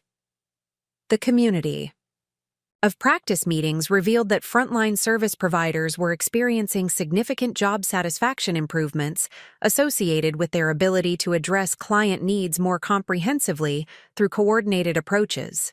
Staff members reported feeling more effective and less frustrated when they could work collaboratively to address complex challenges rather than being limited to their individual organizational scope and resources. This improvement in staff satisfaction had important implications for program sustainability and quality maintenance. The retention of experienced staff members and their enthusiasm for collaborative approaches created organizational capacity that could support program expansion while maintaining service quality and coordination effectiveness. Thomas Chen worked with partner organizations to develop sustainable financing mechanisms that could support program continuation and expansion beyond the initial foundation investment period. These financing strategies included fee-for-service arrangements with government agencies, insurance reimbursement for coordinated healthcare services, and social impact bonds that provided returns to investors based on achieved outcome improvements. The sustainable financing development demonstrated that collaborative approaches could be structured to generate revenue streams that supported ongoing operations while maintaining focus on family outcomes and community benefit. These financial sustainability mechanisms were essential for scaling successful pilot programs into permanent service delivery improvements. The breakthrough success also enabled more ambitious planning for addressing systemic barriers through policy advocacy and community development initiatives that could create broader environmental changes supporting family stability. The credibility established through demonstrated program effectiveness provided platforms for engaging in policy discussions and legislative advocacy that could address structural challenges affecting vulnerable populations. Dr. Patricia Morrison facilitated connections with healthcare policy organizations and advocacy groups that were working to improve healthcare access and coordination for vulnerable populations. These connections created opportunities for contributing program experience and evaluation results to broader policy development efforts, while accessing additional resources and expertise for healthcare integration components. The policy engagement strategy included participation in legislative hearings and regulatory comment processes that could influence state and federal policies affecting service coordination and integrated program development. The program's documented success provided compelling evidence for policymakers considering investments in collaborative approaches and regulatory changes that could support innovative service delivery models. The first major breakthrough had established the Whitmore Foundation's credibility and demonstrated the viability of Eleanor's vision for integrating business success with social impact. The systematic approach to program development, evaluation, and sustainability had created a model that could be replicated and adapted to different community contexts while maintaining focus on measurable outcomes and financial responsibility. The success also provided foundation for pursuing more ambitious initiatives that could address broader systemic challenges while building on the relationships and expertise that had been developed through the pilot program implementation. This Jati breakthrough had transformed abstract vision into concrete demonstration of possibilities while creating momentum for continued innovation and expansion. The documentation and dissemination of program results contributed to broader understanding of effective collaborative approaches, while positioning the foundation as a leader in developing evidence-based solutions to complex community challenges. This thought leadership role created opportunities for influencing broader policy and practice development while accessing resources and partnerships that could support continued innovation and impact. The remarkable success of the Integrated Family Stability Program created unexpected consequences. As established service providers, funding organizations, and political interests began recognizing that systematic changes in service delivery effectiveness could threaten existing organizational structures and resource allocation patterns that had operated without significant challenge for decades. The demonstration that coordinated approaches could achieve superior outcomes while reducing costs inevitably attracted opposition from stakeholders who benefited from maintaining traditional fragmented systems. The first organized resistance emerged from the Regional Services Consortium, a coalition of traditional service providers who had historically competed for government contracts and foundation grants through separate application processes that favored organizations with established relationships and proven track records in managing individual program components. The consortium represented over 40 organizations whose operational models and funding strategies were built on maintaining distinct service categories and organizational boundaries. Executive Director Margaret Thompson of the consortium articulated concerns that integrated service delivery approaches would consolidate resources among fewer organizations, while reducing opportunities for specialized providers who had developed expertise in addressing specific aspects of family crisis situations.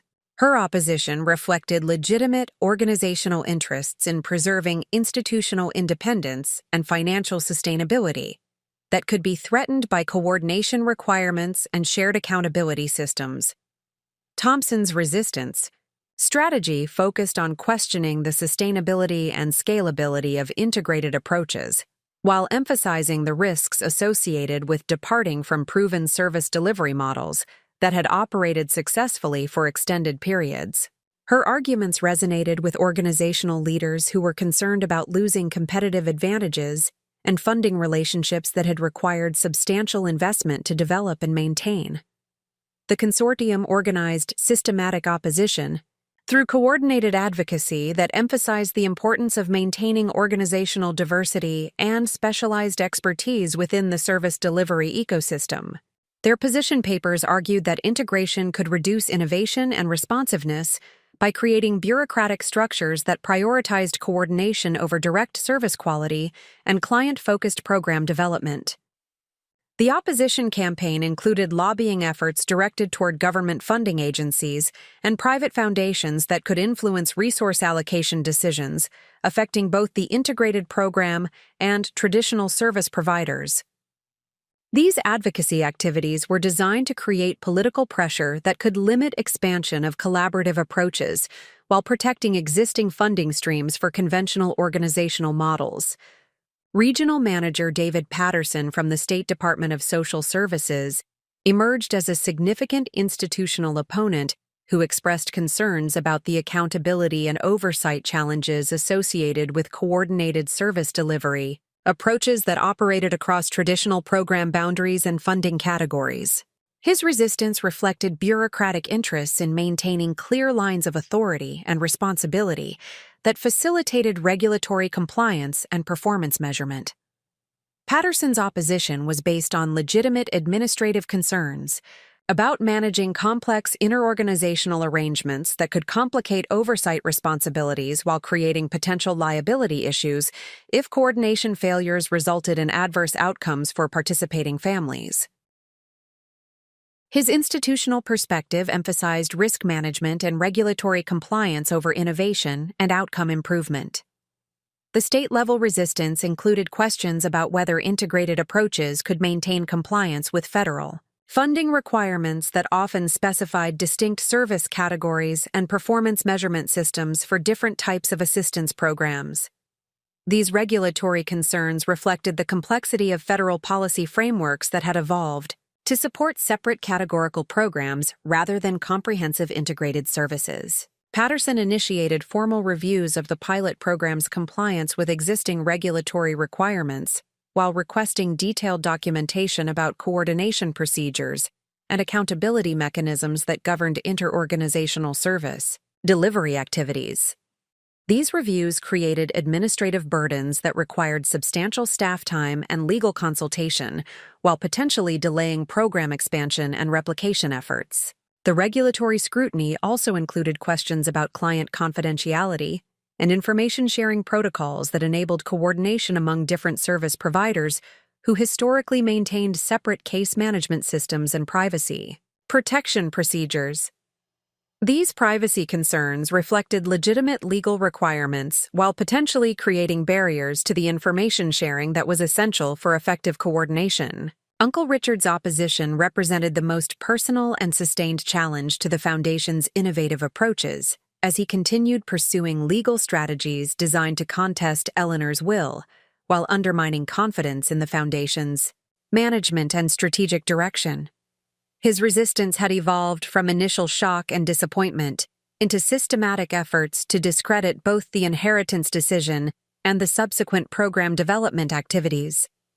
Richard retained prominent legal counsel to challenge the will's validity through allegations about Eleanor's mental capacity during the estate planning period and claims about undue influence that could have affected her decision-making about inheritance distribution.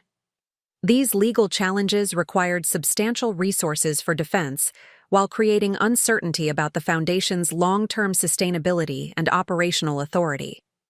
The legal opposition included attempts to demonstrate that the Foundation's innovative service delivery approaches represented departures from Eleanor's actual intentions and evidence of inexperience and poor judgment that supported arguments for alternative estate administration. Richard's strategy attempted to link program innovation with incompetence while arguing for traditional approaches that would align with established family business practices. Richard also initiated public relations campaigns that questioned the wisdom of entrusting substantial community resources to someone with limited business experience and no proven track record in managing large-scale operations or complex organizational relationships. His criticism emphasized the risks associated with experimental approaches that had not been validated through extensive implementation and evaluation in comparable contexts. The family opposition created additional challenges through its impact on relationships with community leaders and business organizations who had historic connections with the Whitmore family and might be influenced by Richard's perspective on foundation management and strategic direction. These relationship complications required careful diplomatic management while maintaining focus on program effectiveness and community benefit. Competitive pressure from national foundations and established community development organizations emerged as the program's success attracted attention from larger institutions that possessed greater resources and more extensive networks for implementing similar initiatives. These competitive challenges threatened to overshadow local innovations while potentially attracting key staff members and community partners to alternative opportunities. The MacArthur Foundation initiated discussions about supporting similar, integrated service delivery approaches in multiple communities through a national demonstration project that would provide substantially greater funding than local philanthropic resources could support.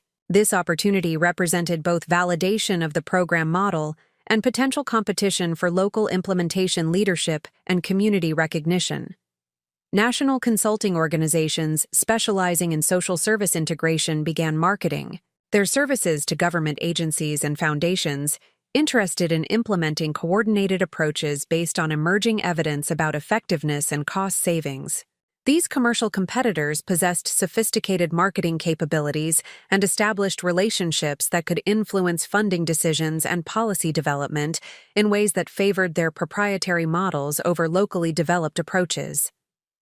The competitive environment also included universities and research institutions that were developing their own demonstration projects and evaluation studies related to integrated service delivery effectiveness. These academic competitors had access to federal research funding and graduate student resources that enabled more extensive evaluation and documentation activities than local foundation resources could support. Media criticism emerged from investigative journalism that questioned whether foundation resources were being used effectively and whether the integrated program represented efficient allocation of charitable resources compared to traditional grant-making approaches that supported established organizations with proven track records. These media inquiries required substantial staff time for responding while potentially affecting public perception and stakeholder confidence. Local newspaper columnist James Mitchell published a series of articles questioning whether experimental social service approaches represented appropriate use of inherited wealth and whether the Foundation's innovative programs demonstrated accountability to community needs and donor intentions. His criticism reflected broader skepticism about philanthropic approaches that departed from conventional grant-making in favor of direct program implementation. The media scrutiny included questions about foundation governance and oversight, mechanisms that ensured responsible stewardship of Eleanor's legacy while preventing potential conflicts of interest or misuse of charitable resources. These governance concerns required detailed documentation and transparency measures that added administrative complexity while demonstrating accountability to multiple stakeholder groups. Television investigative reports examined the Foundation's operational expenses and staff compensation compared to other local philanthropic organizations, while questioning whether administrative costs were appropriate for a relatively new organization implementing experimental programs. These financial investigations required comprehensive documentation and public explanation of resource allocation decisions and strategic priorities. Political opposition developed among elected officials who were concerned about the potential fiscal impact of successful integrated service delivery models that could reduce demand for traditional government programs while creating expectations for increased public investment in coordination infrastructure and comprehensive service approaches that exceeded current budget capacities. State Representative Carol Davis expressed concerns that successful demonstration of integrated approaches could create political pressure for government agencies to implement similar coordination models without adequate funding or staff resources to support effective implementation. Her opposition reflected legitimate concerns about unfunded mandates and the political risks associated with adopting innovative approaches that might fail without adequate resource support. The political resistance included arguments that private Foundation resources should supplement rather than replace government services, while avoiding the creation of service delivery models that could not be sustained through public funding if philanthropic support was discontinued. These sustainability concerns reflected realistic assessments of government budget constraints, while potentially limiting the scope and ambition of innovative program development. Up next, you've got two more standout stories right on your screen. If this one hit the mark, you won't want to pass these up. Just click and check them out. And don't forget to subscribe and turn on the notification bell so you don't miss any upload from us.